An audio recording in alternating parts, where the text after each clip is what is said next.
Hello and welcome to the Mindful Men podcast, a show helping men to open up about manhood. My name is Simon Rennie and my aim is to get men talking. From mental health to fatherhood and everything in between, Mindful Men creates a safe space for conversation. Now, before we get into this episode, I want to say a huge thank you for joining me. It means a world for you to join me and talk about men's issues. And if you love what you hear, please subscribe and share the episode with your mates. You can also join the conversation on Instagram and YouTube, and I'd love to connect with you there. But for now, sit back, relax, and let's get mindful. G'day guys, and welcome to another episode of the Mindful Men podcast. I'm your host, Simon Rennie, and today we're getting mindful about forensic psychology and what it's like working in this field. I'm super excited. I've got Dr. Lina Haji on the line from Miami, Florida, who happens to be in New York at the moment. How are you going, Lina? I'm doing fantastic, Simon. I'm so excited to be here. Thank you for inviting me. I follow you on Instagram and love everything you post. Oh, thank you. And back at you. I've been wanting to do this chat for quite a while. I remember being in my social work graduation and I had all these forensic psychologists going up and getting their certificates. And I remembered that you were a forensic psychologist. So I'm like, I need to talk to someone on the podcast about forensic psychology. So when I look at forensic psychology, I look at it as being one of those sexy kind of fields. It's really interesting. It's the stuff that they make TV shows out of and so forth. So I'm happy to pick your brain today. I'm excited for you to pick my But you're a licensed clinical psychologist, a licensed mental health counselor as well, and a forensic psychologist, and you're also the woman behind Rise Psychological Services as well. I am, and now you make me feel super important and with a big ego. So thank you for that. So today's going to be a bit about finding out about who you are and what you do, and we'll talk a bit about growing up as well. We've got a bit of a story there that I'd like to explore, and then your work into forensic psychology. But also, I love on your Instagram you do a lot of self-care stuff as well. So I'm really keen to talk about that because it's really important in the helping professionals that we balance our self-care. So let's start off and hear a bit about you, where you grew up and what some of the big things that you've done over your life, whether you've traveled, studies, what's been some exciting things that make you tick? Gosh, Simon, that's a loaded question and a question I'm very excited to answer. So I'll start from the beginning. My mother is French from France. My father is Indian from Tanzania. Mm-hmm. I was born in Switzerland and raised in New York. Wow. And now I live in Miami. So I have this fantastic international background.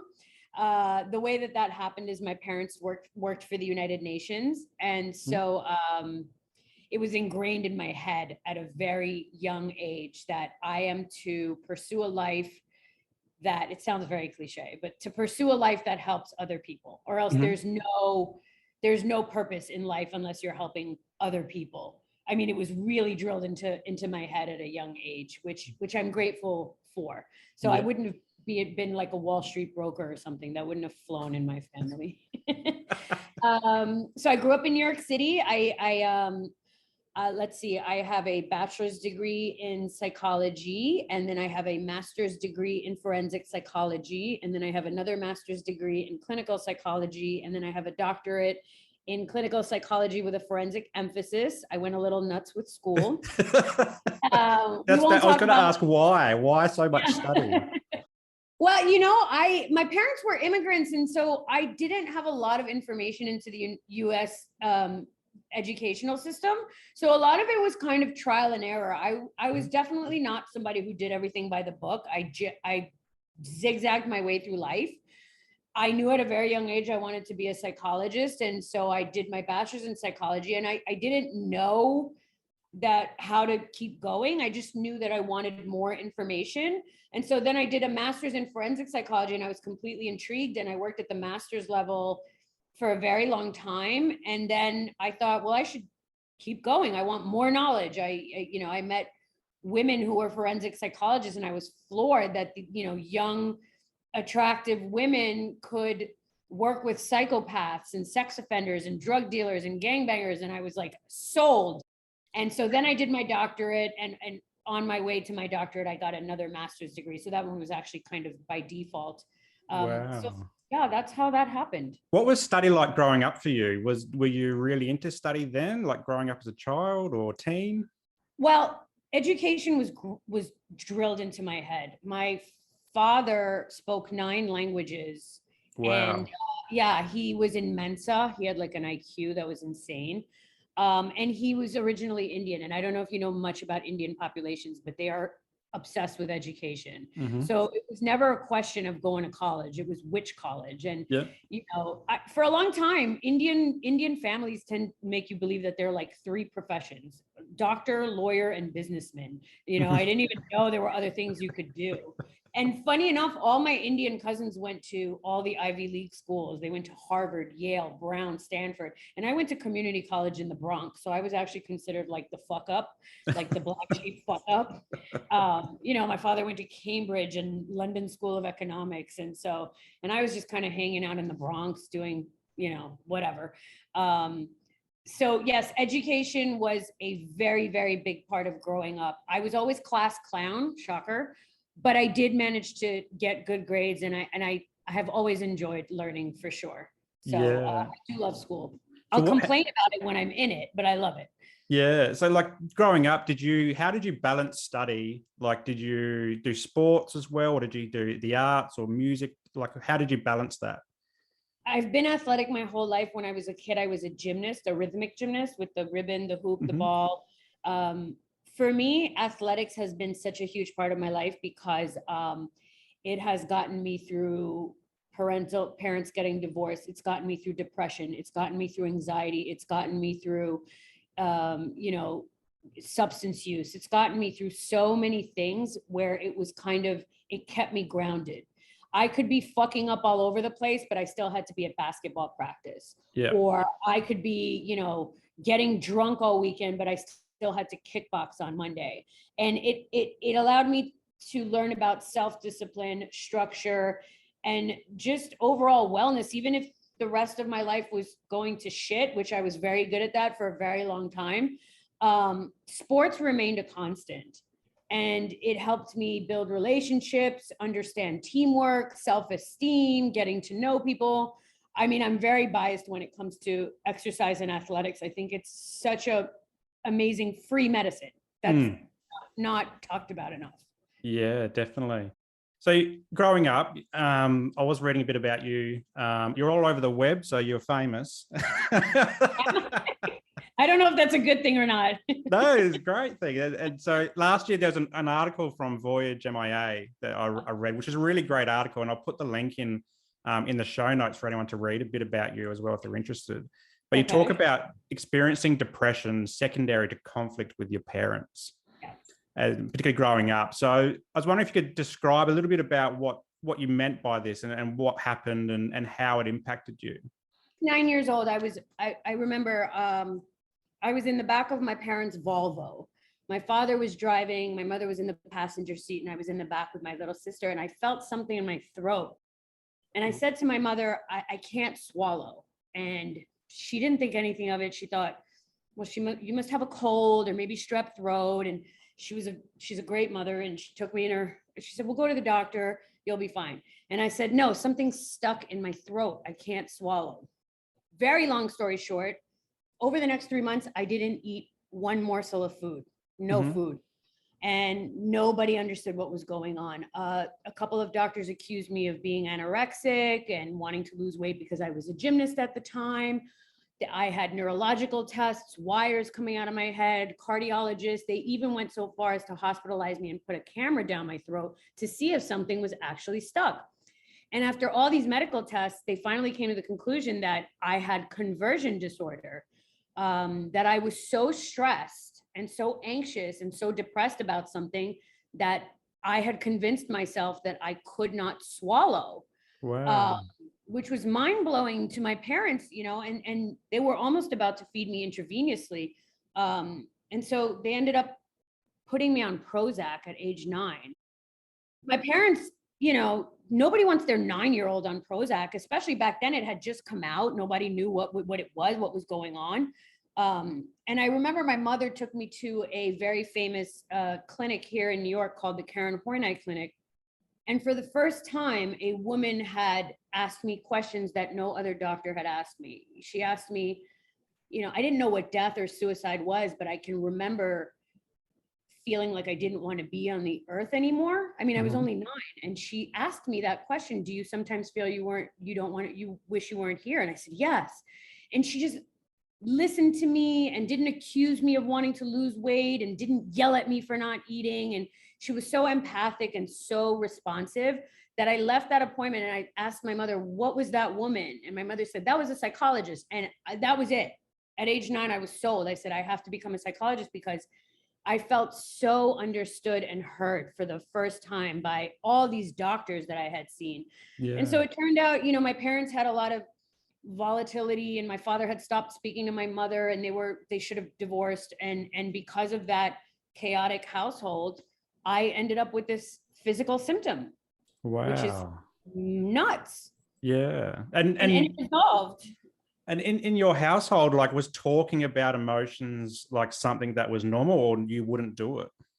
So interestingly enough, my mother is she's French, and she talks like this, and she's very verbal and very expressive. And my father is was very Indian, hush, hush, mental issues don't exist. We just sweep them under the rug, very Indian African culture. So it was these two polar opposites. And what happened was my dad had given my mother the silent treatment for 2 years. Wow. So they were in the same house, and my mother was yelling and screaming, and my father would not answer her.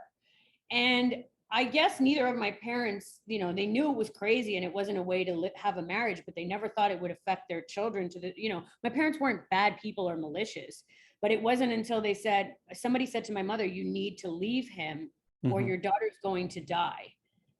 And that's how they ended up divorcing. So of course, for a long time, I blamed myself for their divorce, because if Lina had eaten, her parents wouldn't have gotten divorced. So yeah, I mean, I think it was this mix between this kind of European, we talk about everything, we don't hide everything, and then this Indian African culture of hush hush, we pretend we don't have problems, we sweep it under the rug, just carry on with your life, pull yourself up by the bootstraps. Yeah. And which is interesting when you're a multi-ethnic person, because you're like, where do I go? Do you think some of that from your dad was also about for men who really struggled to open up and talk about those types of things as well? Absolutely. I think it was a bit of the machismo, alpha male, toxic masculinity type. Men don't cry, men don't emote. It doesn't matter how you feel, show up anyway. Yeah. Especially coming from those cultures where it's still very ingrained. I think that was normal for him. My father never missed a day of work, and my father battled depression horribly his entire life, but he never missed work, which in his mind, I'm not missing work and I'm providing for my children. Everything's fine. Yeah. And it's like, no, it's not fine. Nothing is fine. Yeah. Wow. And it's so hard. I had similar experiences growing up. I remember mum and dad and this has been coming up for me recently. Mum and dad had a business way back when I was probably similar age, maybe a little bit older, and they would fight often as well in the household. And I'd listen from another room, and dad would often say nothing, and mum would be the one trying to draw it out of him, try to get a response for him, but he was very shut up shop as well. And then 30 years later, when I'm starting my business now, we're about to go live in a couple of weeks with my therapy business, which is very exciting and very scary at the same time.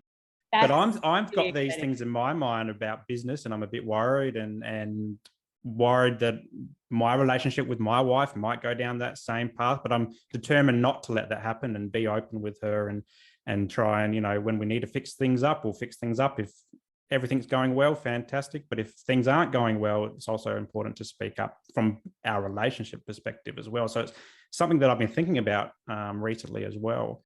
But I'm glad that when you went to the psychologist, this psychologist and who's got you on this psychology path, that she actually listened to you and heard your story. And I was actually looking at your Instagram post just before we got online with Easy Conversations. And you're talking about misdiagnosis, and you do talk about misdiagnosis a lot on your Instagram page. And And it is so true what you were saying in terms of our physical health. Doctors will push us in different testing to find out what's going on. But when it comes mentally, it's often swept under the carpet or just disregarded, which can be quite frustrating for a lot of people who have something that's going on. And the mental does certainly affect the physical as well, but they can't get the answers. But when they finally do get the answers from the right person, it can be so empowering to start a journey of healing and discovery and moving forward. I mean, I post a lot about diagnosis. Obviously, like I said, from me, it came from a personal place. They said you are anorexic or you're lying. They accused a 9-year-old kid of lying. I had one pediatrician who yelled at me with a pretzel and said, "Eat this. I know you can." And it was like, it's crazy. And I think when it comes to medical health, like, for example, if you go to a doctor and you say, "I have headaches all the time," they're going to try to figure out, is it a stress headache? Is it a migraine? Is it a brain tumor? Because that matters to guide the course of treatment. But in mental health, we don't tend to do that. People just kind of go, "I'm depressed," or "I'm anxious," or "I have ADHD." And we give ourselves these DSM labels, which doesn't explain anything. I'm a huge proponent of the DSM, but I know that it has its limit. It's good for clinical lingo. It explains a cluster of symptom, and that's great, but it doesn't talk about everything, the biology, the sociology, the cultural component, and I think the amount of people that get misdiagnosed, with example, for ADHD. I was just doing a feedback session with a girl half an hour ago. She said, "I have ADHD," and the psychiatrist gave me, a stimulant. And I did a full battery of tests on her. It took me almost a month to complete this report. She doesn't have ADHD. She has a history of trauma. She was sexually assaulted. So of course she presents with inattention, but she's actually pretty much dissociating because she's been traumatized. And to think that she just walked into an office and said, "I have ADHD," and they said, "Here's some legal methamphetamine, good luck," without asking any questions. And she's only 19. And I thought, I'm so glad you came to me, not because I'm the be all and end all, but that you came to me and did this whole process of diagnostic clarification, because you don't have ADHD at all. You have PTSD. Yeah. And that drives me nuts because it's so prevalent in mental health. So prevalent. And on the other side, like we've had COVID the last few years. So I recently went to my GP, and my usual GP who does my medication for depression, anxiety, and so forth. He's gone on leave. I'm hoping he's okay if it's not COVID related or burnout or anything like that. But then I went to another one, and his response was interesting. I said, "I need to have a medication review," because I didn't think it was working at the time. And I think the GPs that we have here, I'm not sure what it's like over there, they're so under pump, and it's really hard to get into one at the moment. He was like, "Okay, well, what medication do you want to go on?" I'm like, "Aren't you the doctor?" Didn't you go to medical school? Well, and this 19-year-old, the mother just told me the same thing. She said that when she was five, they told her she has ADHD. She showed her a list of psychostimulants and told her, "Pick one." But aren't you the doctor? Shouldn't you tell me what my child needs? And how do you diagnose ADHD after talking to a 5-year-old for 4 minutes? What is that? That's crazy. Yeah. And it happens all the time. Yeah. And this is the first time I've ever experienced this particular issue. And it was either me pick a different medication or pick a psychiatrist. I'm like, I'm taking the psychiatrist because at least they know what they're talking about. And then $500 later, I had to pay for a psych for a 30-minute medication review. And I imagine so many people are out there experiencing the same frustration but also, like, I guess in this post-COVID world, our GPs, because over here, like if a doctor or a nurse or anyone in that medical profession has COVID, they have to be off. They can't still carry on. Whereas the rest of society seems to just be carrying on with COVID and moving forward. So I think that's what's contributing to the lack of doctors available.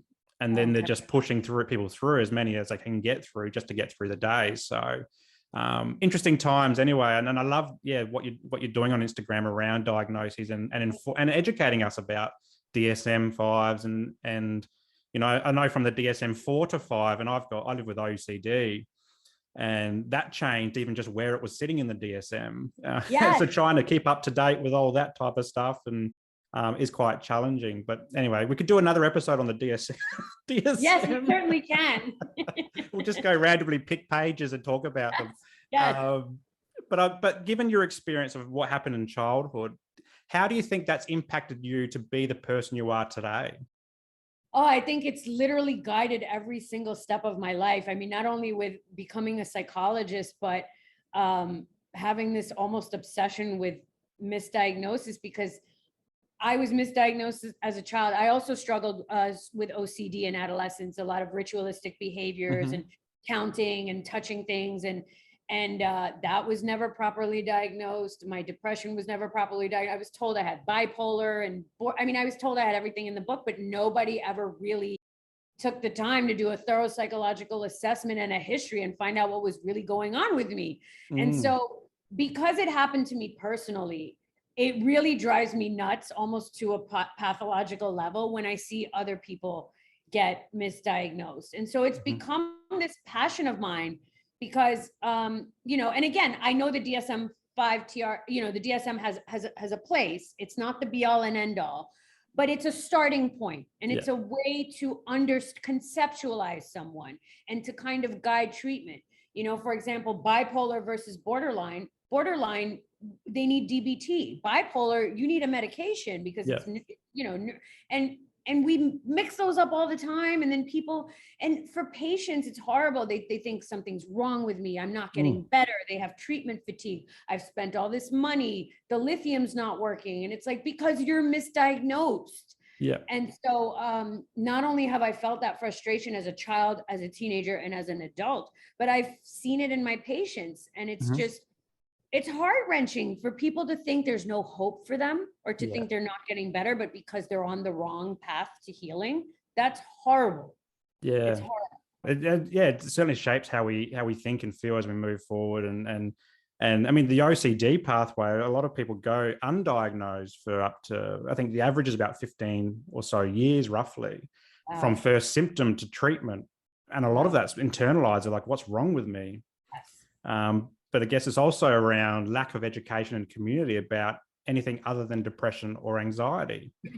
Whenever you hear about mental health, it's depression, anxiety, or bipolar or schizophrenia. Like, these are the big ticket ones. OCD is one that's often laughed about. It's the joke in movies or TV shows. I remember when COVID hit and I was at work and someone said in a team meeting at work, all the people with OCD would be happy now because we're going to be washing our hands. And I'm just like, wow. That's horrible. And OCD, and I've made a post about it on Instagram. People think OCD is that, you're neat and organized. OCD is so horrendously debilitating. I mean, the thoughts, the obsessive thoughts, the compulsive behaviors, the time that it takes, the chronic fear. It's really not, I keep my house clean and I have hand sanitizer. If you saw my house, it's a complete Bob's hit it. Yeah, me too. When I had OCD, my room was a mess, but I went to bed at 2:00 in the morning because I was so busy engaging in different ritualistic behaviors. Nobody would think I had OCD. Yeah. And that was misdiagnosed as well. Yeah. So I feel your pain for sure. Yeah, I do feel your pain at 2 a.m. in the morning. I remember it taking me 2 hours to get to bed because I was doing my checking behaviors of everything. And everyone was asleep. So, and I think that adds to the silent disorder, because a lot of it you can do without people noticing in OCD as well. So, but that's another episode. We'll tick that one off in the future. Yes. But at 23, you started working in a minimum security prison. And then, obviously you've gone on to do your forensic psychology study as well. So firstly, what was it like at 23 walking into that kind of environment? Like, it might have been pretty eye-opening or daunting. What was it like? I think I had watched Silence of the Lambs or something and thought, yep, that's it. I need to be Clarice. And I remember I took kind of a dumbed down version of forensic psychology in college. It was called Psychology and the Law, and this beautiful Barbie looking blonde bombshell woman walks in and she starts talking about how she works with psychopaths and serial killers and drug dealers. And I was just, my jaw was dropped because I thought, how is this woman working with this population. And that was another point in my life where I was like, sold, this is what I want to do. And of course, incarcerated populations are very much the forgotten population and lock up and throw away the key type of attitude. Yep. And they've, especially in the US, they've become the new psychiatric hospitals. So, you know, that was, but I remember I was 23 and I applied. I had no idea what I was doing. I applied to this minimum security prison in New Jersey, and they called me for an interview. I have no idea why. They must have been desperate. And I got there and I interviewed well. And they said to me, if you really want this job, you'll come back tomorrow and you'll lecture 150 inmates in the auditorium on feelings and emotions. And I thought, you know, it was almost like they were setting me up to fail. And I thought, I'm going to do this. And I went home and I wrote the whole presentation on feelings and emotions. And I got all ready. And I went back to the prison the next day, and I was shaking and my knees were buckling and I was sweating. And I walk into the auditorium and it's 150 guys in orange jumpsuits, hardened criminals, sitting there like, what could this young chick probably have to teach me about anything? And I got up there and I just said, I'm going to, you know, fight through the fear. I'm going to do it. And I got up there and I started talking about feelings and emotions.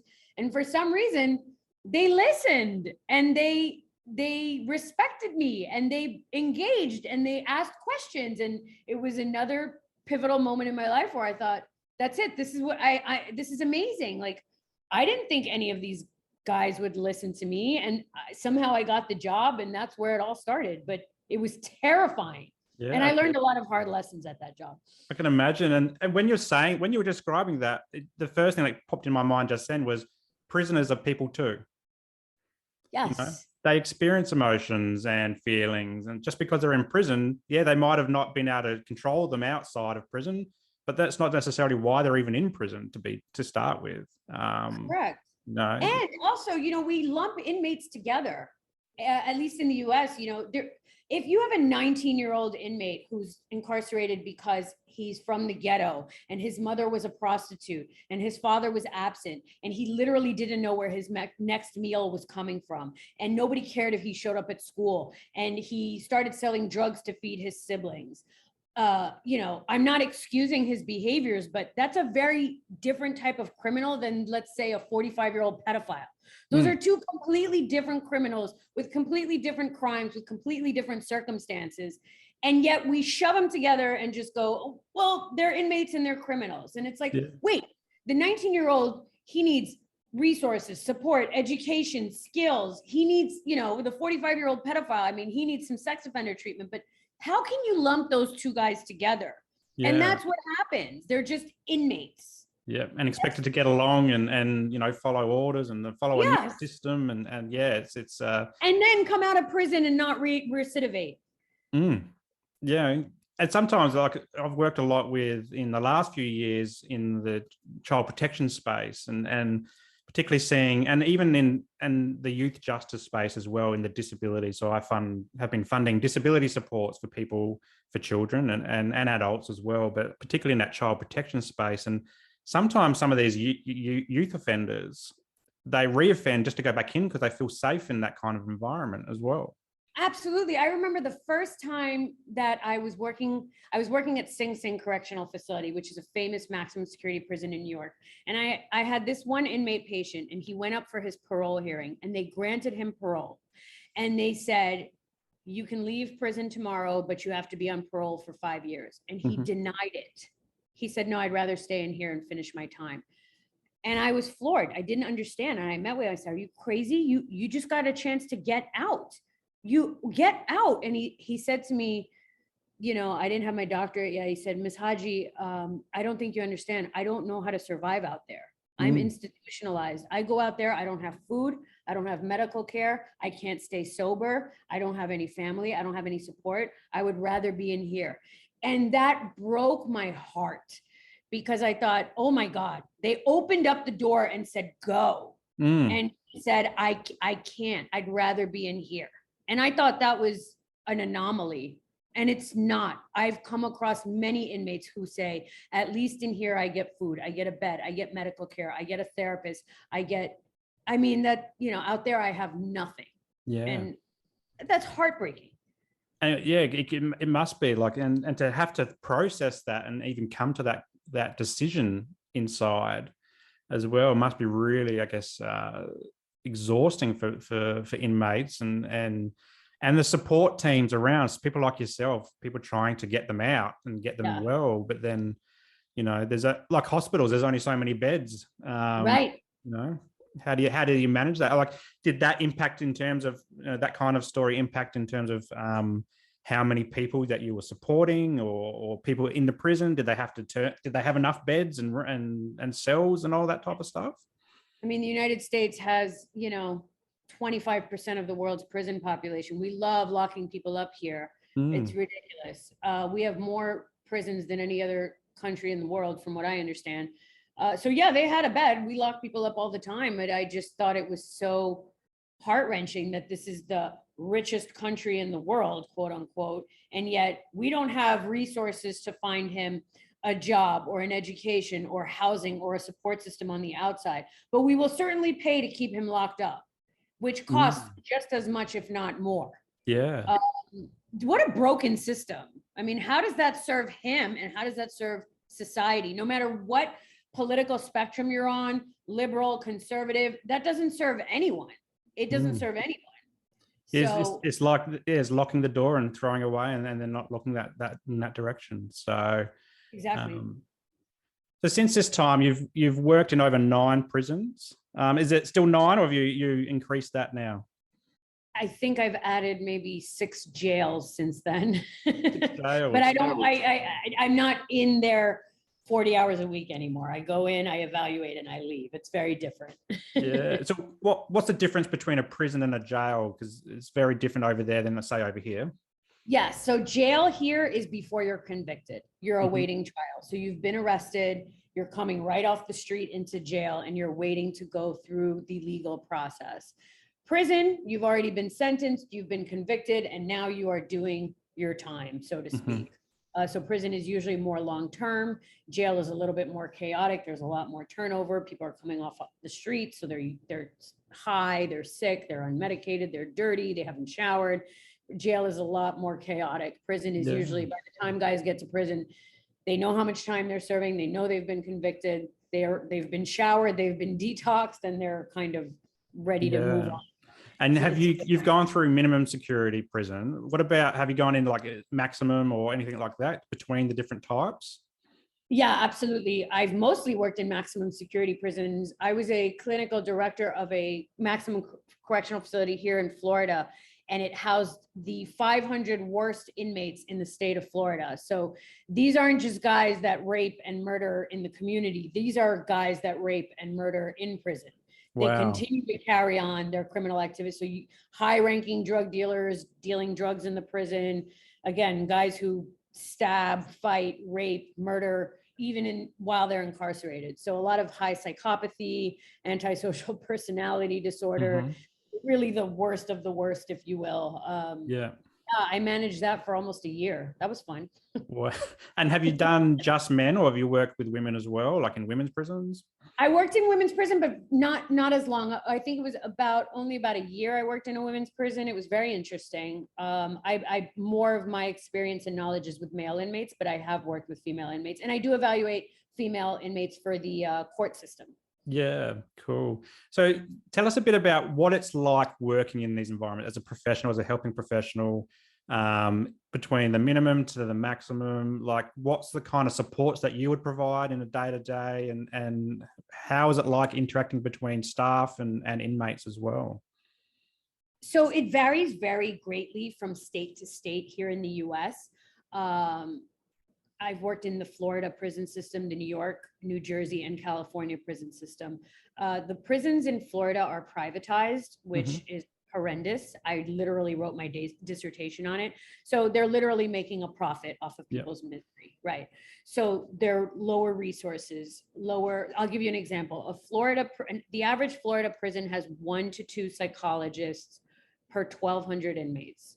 Wow. Maybe 5 to 10 therapists and 1 or 2 psychiatrists or psychiatric nurse practitioners. Whereas a California prison has 24 psychologists, 24 social workers, 24 forensic psychiatrists, and 24 music and art therapists. So that's a huge disparity from 2 to 24. So it really varies from state to state. I find that the biggest challenge with working in prison is a lot of times mental health and security staff, correction officers are like this. Mm-hmm. Um, you know, security views us as what they call hug-a-thugs. Yeah, they think we're soft and that, oh, poor guy, he's mentally ill, and we don't understand their criminality and how manipulative they can be. And we view correction officers as too harsh and corrupt, and they're smuggling in drugs. And so you have a lot of mental health and security doing this. Yeah. I have worked in some prisons where security and mental health work hand in hand, and that is such a beautiful environment because it's a balance between security and meeting mental health and medical health needs. So, a lot of people ask me, isn't it dangerous? And it's like, well, yes, of course it's dangerous. You're dealing with criminals. But I find that 99% of inmates, if you treat them with respect, they will treat you with respect. Yeah. You have your couple assholes and your couple psychopaths and your couple guys that really, no matter what you do, they just don't give a fuck, and they will yell at you and scream at you, spit at you, threaten you, pull out their penis, whatever. But the majority of them, they're humans, just like you and I. They took the wrong path. They made horrible decisions. If you treat them with respect and you're fair, firm, and consistent, you will get respect back. Yeah. And your word of mouth is your most powerful tool in prison. Be honest, be fair, be firm, have good boundaries, be consistent, and you will be respected. If you kind of are nice on Monday and then a horrible bitch on Tuesday, or you promise something on Wednesday and you don't deliver on Thursday, you're not going to be respected. Your word is everything in prison. And so even though I tend to take a firm boundary, assertive, tough approach, probably because I've done it for so long, inmates tend to respect that. They know that, you can't pull one over on Dr. Haji. You can't lie to Dr. Haji. She's going to call you on your shit. Yeah. But I feel like holding them accountable is something they want. They might not know they want it. It's something they want, they need, they lack. They enjoy structure. They enjoy somebody calling on their crap because nobody ever has. That's how they ended up in prison. Yeah. And what's some of the themes that come through for with the men that you've worked in particular, given this is the Mindful Men podcast, are they struggling? Is it substance abuse that's got them in prison? Is it mental health? Is it disability? What's some of the themes that you're seeing in terms of, or trends that you see in the work that you've been doing? I think it's such a combination of things. I think substance abuse is huge. Huge. You have people who are addicted to substances who end up engaging in crimes that if they were sober, they wouldn't have engaged in. Yeah. Again, I'm not excusing their behaviors, but you draw a line in the sand and say, well, I'm using cocaine, but I'll never rob from somebody. But then your addiction gets worse, and then you rob from somebody, and then you steal, and then, and on and on. It's this downward spiral. I think substance abuse is huge. I think the other issue I see is chronic poverty and lack of education. Mm-hmm.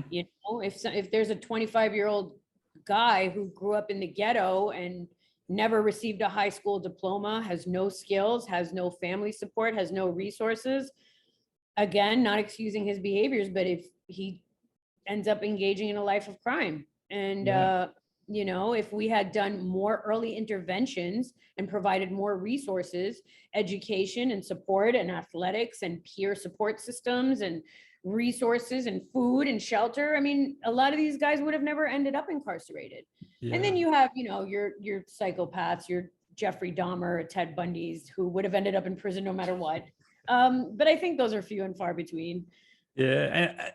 And I imagine prison would be one of those places where even the hardened criminals can have a space with therapy through yourself or another practitioner there and actually challenge this men can't cry or talk about emotions.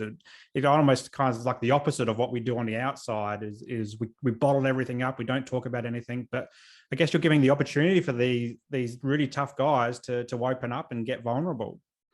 I think yes and no. I think unfortunately a lot of these guys have never had any kind of mental health treatment or any kind of mental health intervention at all until they came to jail or prison. Yeah. It's just, and they come in there and it's this kind of they have to be an alpha male and a tough guy, because it's a dangerous environment. They can't be soft. They can't present as a mushy, soft, effeminate, whatever you want to call it, these kind of ridiculous terms, because it's a matter of life or death. It's a matter of safety. However, you do have some guys who they come to you and behind closed doors, which is kind of hard in, just the logistical, physical environment of prison. It's hard to have privacy and long times alone with people. But if they're willing and they really have gotten to a place of desperation where it's like, man, I don't want to come back here. I want to change my life. Just like anybody else, even in the community, they're willing to do the work and they're willing to change their lives and look at a different perspective. I've definitely had inmates cry and have breakthroughs and change. And, we don't get a lot of thank yous in prison, but when we do, they're so worth it. Yeah. They're so rewarding, Yeah. I often say to myself, as part of Mindful Men, like if I can just help one bloke open up, then I'm doing something right, and to have one person change in a prison, or, it must be a phenomenal feeling.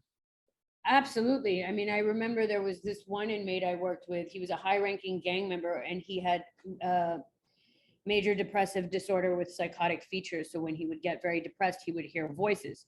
But he was a high-ranking gang member, a good-looking guy, a built guy. I mean, he was a walking stereotype inmate. And it was a danger for him to come to mental health, because in this particular gang, coming to mental health was an absolute no-no. You get literally beat up because it was considered a weakness.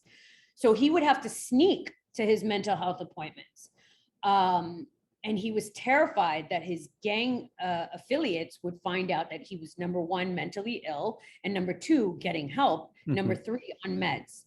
And then, he managed to finagle his way and get treatment, and he got out of prison. And about 2-3 years later, I got a letter that said, I can't thank you enough. I'm off of parole. I have custody of my son. I'm on my medications. I'm sober and I'm working. And I mean, just sharing this story with you now, I get goosebumps, because again, you do not get a lot of thank yous in prison. You get a lot of fuck yous in prison, but that one letter that I received maybe in 2009 has carried me since then, because, this guy was not supposed to make it. This guy, everything was against him. He had a major mental illness. He was a gangbanger. He had limited support. He was doing hard time. He was in a maximum security prison. The books tell us he wasn't supposed to make it. Yeah. And he did, because he did the work and he got on his meds and he did the therapy and he got out and he got a job and he got custody of his son. And it's just like, that one guy, like you mentioned, one guy makes it all worth it. Even if from now till the day I die, nobody else ever changes, that guy made it worth it. It sounds like a movie, what you've just described. Like it's this, rags to riches style story. Who would play you if you were in doing that, casting that movie? Would you cast yourself? I would totally cast myself. I don't know if that's me being an egomaniac, but I would totally cast myself. I don't know. That's a good question. Nobody's ever asked me that. I have to come back to you on that one. Have a think about it. And I reckon you could do yourself. I reckon it'll be perfect. So is this forensic psychology, working in prisons? But what about the court stuff? You mentioned before that you do a bit of work in court. So tell us a bit about what you do in the courts. So people confuse a lot correctional psychology and forensic psychology. Yep. So what I did for a very long time was correctional psychology, which was what I just explained. Actually working in the correctional facility 8 hours a day, 40 hours a week, doing evaluations, suicide treatment, running groups, doing therapy, really providing the treatment for incarcerated individuals. Whereas forensic psychology is not in the actual facilities, it's working with the courts. So it's taking clinical psychology to answer a legal question. So since I don't work in the correctional facilities anymore, I do more of evaluation. So for example, competency to stand trial, not guilty by reason of insanity evaluations, sex offender evaluations. So the court wants to know, is he insane or is he not insane? And it's such a challenge because, first of all, insane is not a clinical word. It's a legal term. Yeah. And as you know, for us, it's not that black and white. It's not either you're crazy or you're not crazy. It's so gray. There's a whole gray area. And we as clinicians, well, but the courts want to know, is he crazy or is he not crazy? So it's taking clinical knowledge and applying it to answer a legal question. They want to know, is this sex offender going to reoffend? Well, no one really knows, but we can use some actuarial risk assessments and put some statistics in and do an evaluation and tell you, well, he has a 3 to 5% chance of recidivating based on, research and normative samples. And so that's more of the work that I'm doing now. It's very gratifying in some ways because, for example, I may have the final say on whether somebody goes to a psychiatric hospital versus a prison. And it feels good to know that somebody could have ended up in prison who's extremely mentally ill. And instead, because of something I did or said, that they're going to a hospital instead. So that's a little bit more the forensic work versus the correctional work. Okay, good to know. Yeah, I thought you say forensic, you think everything prison, crime, all this type of stuff. So it's really good to differentiate that. And how is it going into court? Do you find it intimidating? I could imagine that court would be a very intimidating place to be. The first time I had to testify, I was completely just terrified. And as you can tell, I mean, I can make Instagram videos and I can talk to you and I can talk about this stuff all day. But when you're in the box with the judge and the attorney's coming at you, it's completely different. And so it's been a learning curve. You have to understand how lawyers think because, again, they think very black and white. And clinicians, we don't think very black and white. We think very gray. And well, his trauma affected him, but he had good parenting, but he has a support system, but he has depression. We're gray. People are mishmashes. And I testified last week in a competency hearing, and the prosecutor was just coming at me. Well, you seem to be changing your opinion. Well, it says here in page 3 of your report. Well, now you're going back on your work. And he was drilling me, and I thought, oh my God, I feel like I'm on trial for murder. And the more I do it, the more I enjoy it. Being an expert witness for the court is fun, but it's very nerve-wracking. It is very nerve-wracking. Would you say that's more nerve-wracking than that for when you were 23 doing that chat in front of all the inmates? Sometimes, because when I was 23, as nerve-wracking as I was, once I got into the groove of things, I felt like, this is cool, they're listening to me.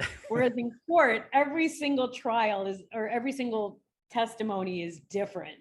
Yeah. So it has a different flavor for sure. And is the judge a liberal judge? Is he a conservative judge? Yeah. Does he even believe in mental health? You have some judges who are like, this is a crock of shit and they're just wasting our time.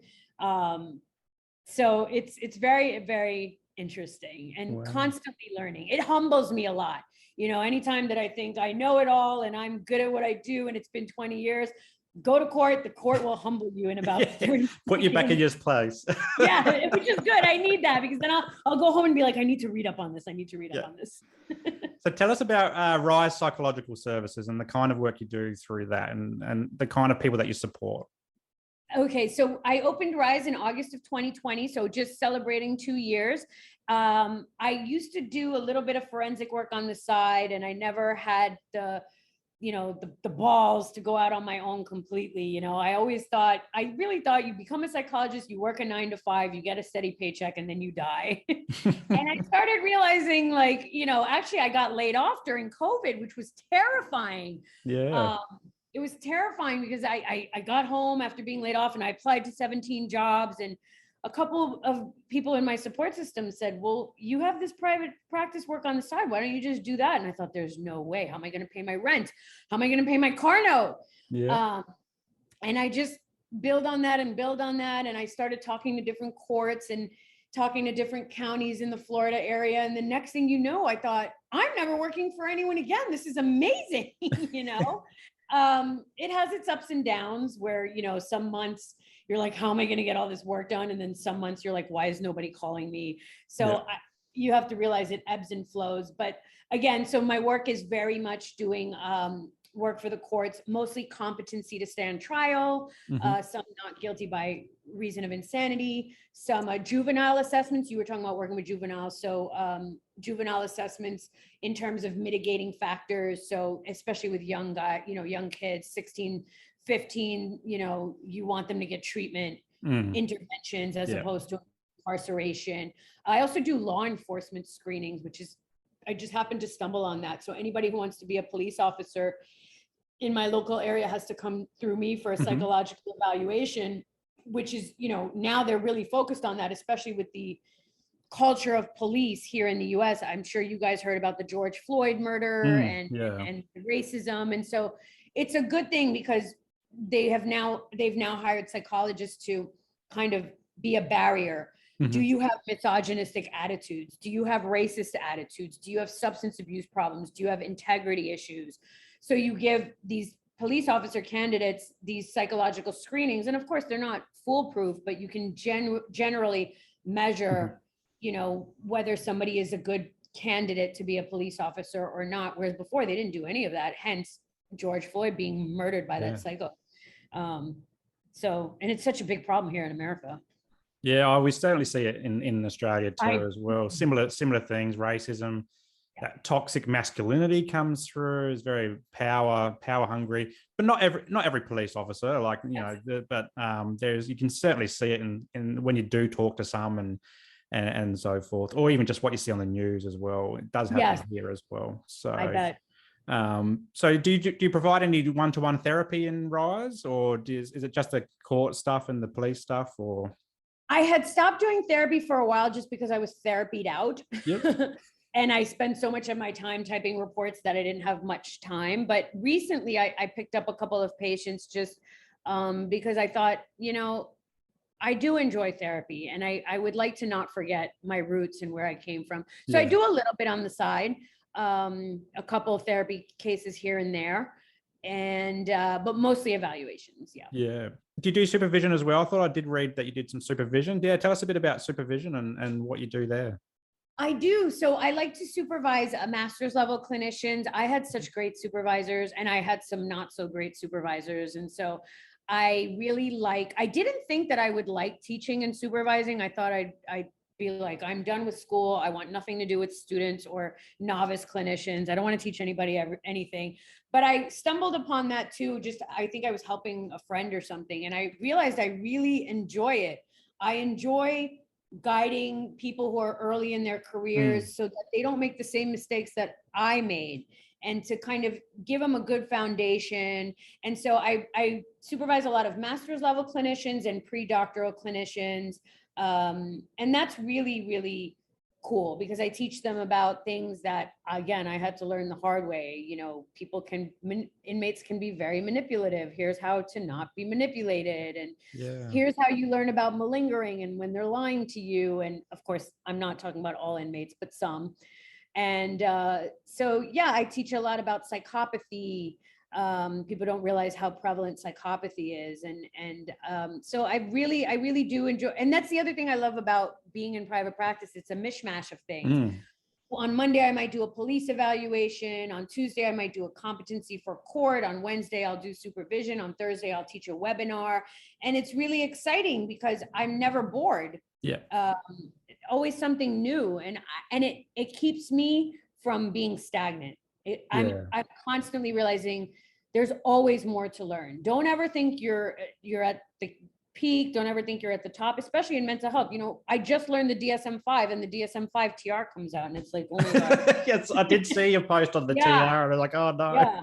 Yeah, it's like it took me a couple of weeks to buy it and all my colleague friends were like, you have to buy it or your reports are going to be outdated. And I'm like, I just learned this one. I can't believe they have another one. This is crazy. Yeah.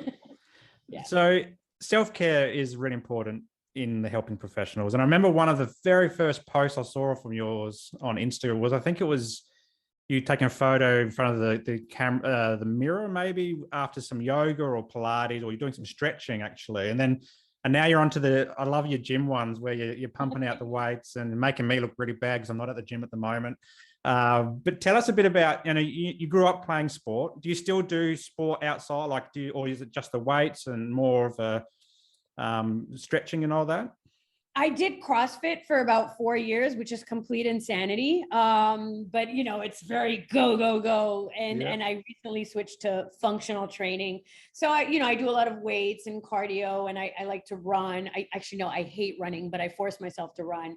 And then I throw in a little bit of yoga in there. But when it comes to self-care, I think, for me, self-care is not just, you see a lot of Instagram influencers and people saying kind of self-care is getting your nails done and taking a hot bath, and I don't think that's not self-care. I think that is important too. Pampering yourself is important as well.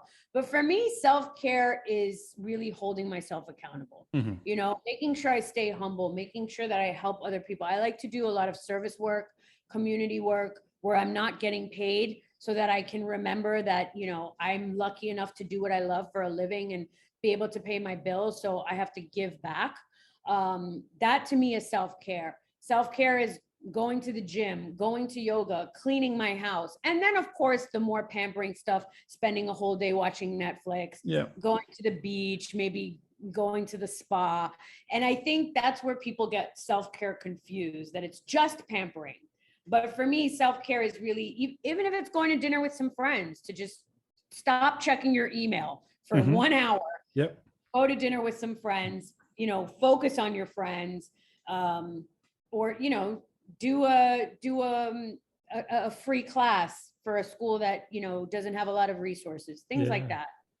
That's great. And I guess some of that would come through in your supervision with new practitioners coming through as well, and the value of self-care and maintaining that from the start, because we often forget that.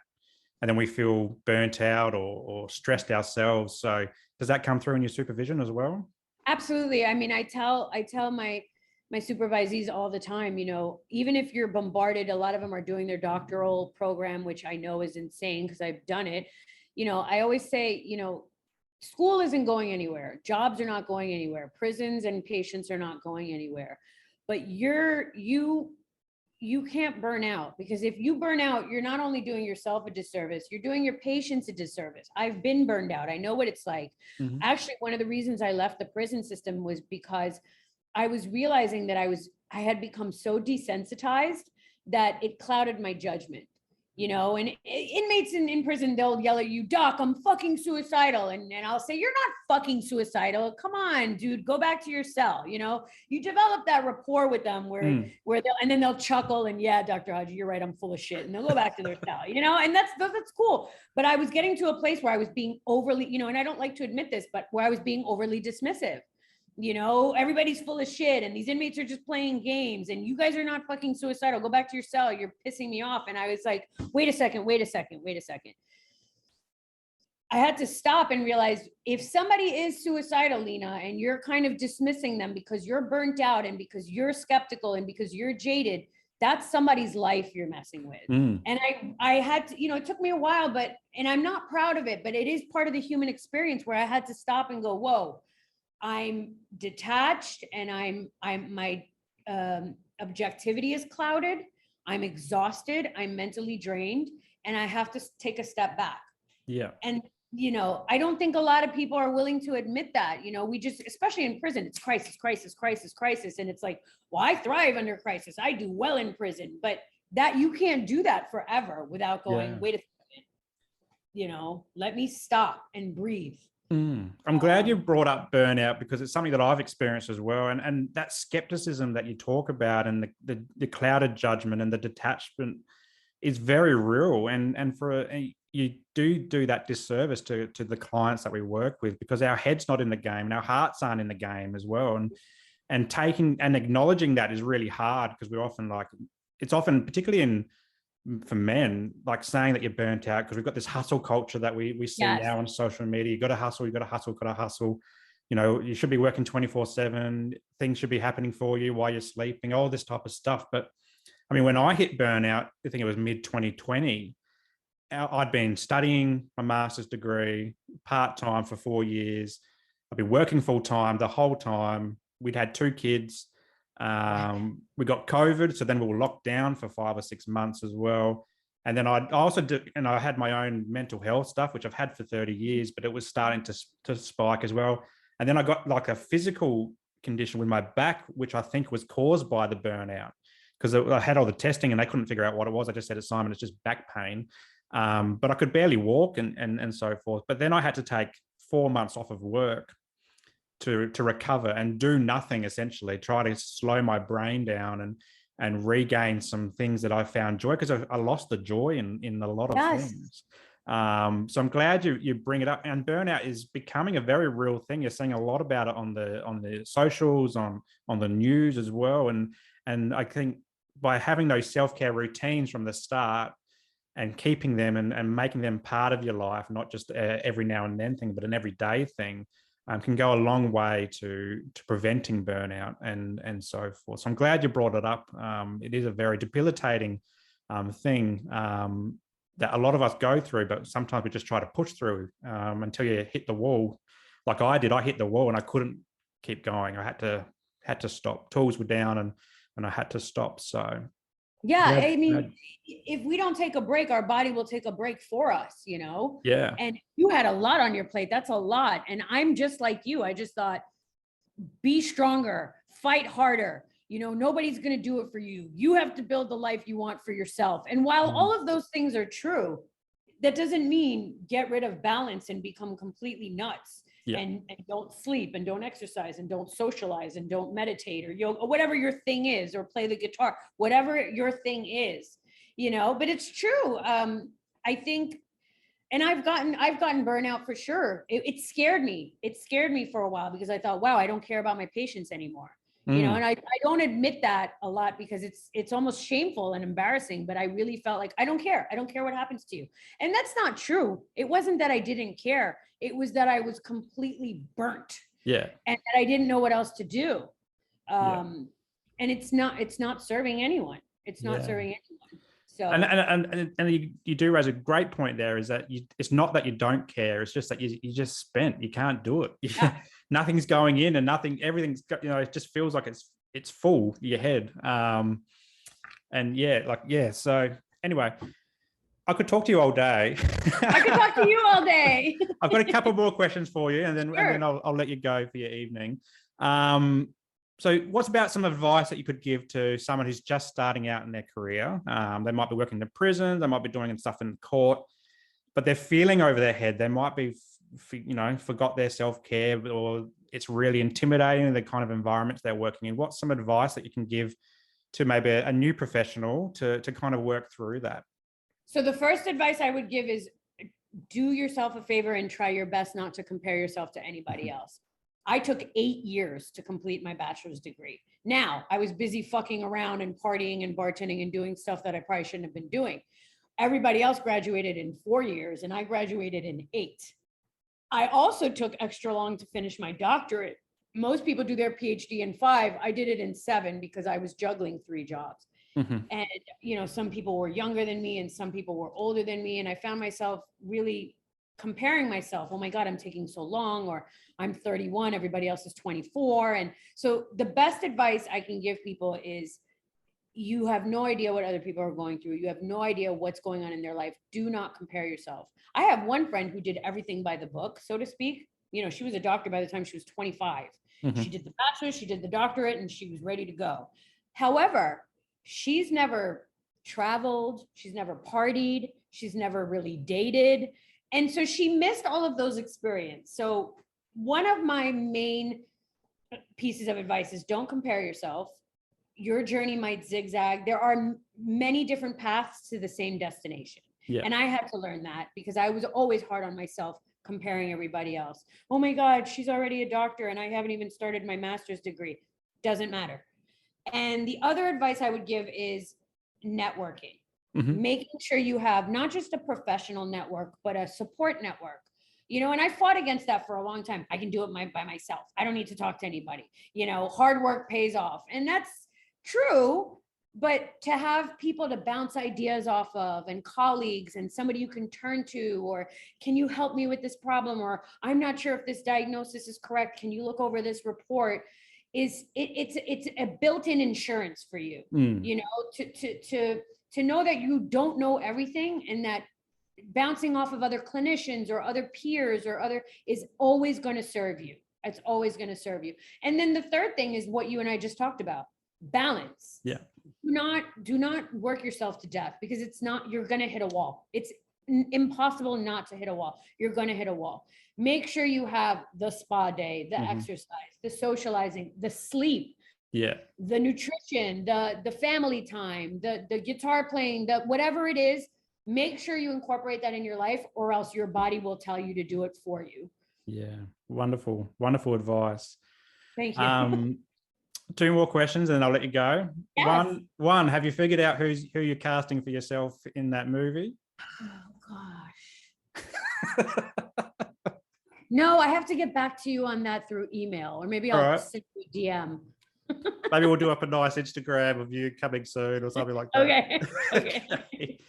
And the last one is to plug something that makes you feel good. I'll be putting the links to your business and the Instagram and stuff in the show notes so that people can check you out if they want to. But yeah, what's something that a good resource, a good book, a good TV show you're listening to, something that's making you feel good at the moment? Something that is making me feel good at the moment. I'm obsessed with true crime documentaries. I am. I mean, I used to come home from prison and turn on Forensic Files or Lockup, and my mother used to go, "Don't you get enough of this at work?" And I was like, "No." I've been working in prisons for 20 years, and still at night I watch forensic, true crime, Ted Bundy, Jeffrey Dahmer. Every single Netflix forensic documentary that is on, I watch it. It's just fascinating to me. And I never get tired of it. I mean, even my therapist is like, "You should watch some comedy." And I'm like, no. My own shrink is like, "You gotta watch something light." And I'm like, Ted Bundy for me is light. Okay. I've accepted it a long time ago. I would tell everybody to watch Silence of the Lambs, because I told a supervisor to watch Silence of the Lambs the other day. She was 25 years old and she looked at me like, "What the hell are you talking about?" What is that? And I thought, God, I just aged myself. Yep. Silence of the Lambs is a really good, even though the main character is not a forensic psychologist, she's an FBI agent. It's a very good window into forensic psychology, psychopathy. You know, Anthony Hopkins is brilliant. I can watch that all the time. Other than that, I don't know. Check out my YouTube channel or check out my webinars. Those are pretty cool. But seriously, if anybody wants to check out my webinars on psychopathy or malingering, they can just shoot me a DM and I'll give them a 90% off discount code. Cool. Awesome. That'd be great. Wonderful. Yeah. Fantastic. Well, Lina, I've had an amazing time with you this morning, even though it's across the globe. Really do appreciate your time. Go have something to eat and drink and chill out for the rest of your evening. And we'll look forward to catching up soon on the Instagram and follow your journey as well.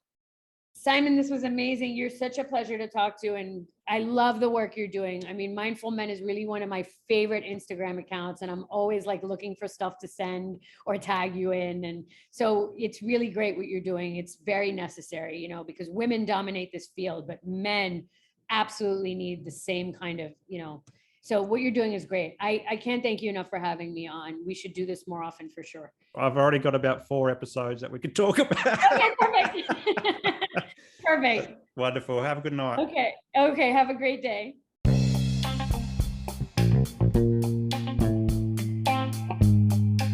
Well, that's a wrap for today's episode, and I hope you got some value from it. If anything triggered your mental health today, please reach out to your support networks. Also, if you loved what you heard, be sure to subscribe to the show and share it with your mates. For more from Mindful Men, you can check us out on Instagram and YouTube, and I'll throw the links to these pages in the show notes below. But until next time, stay mindful.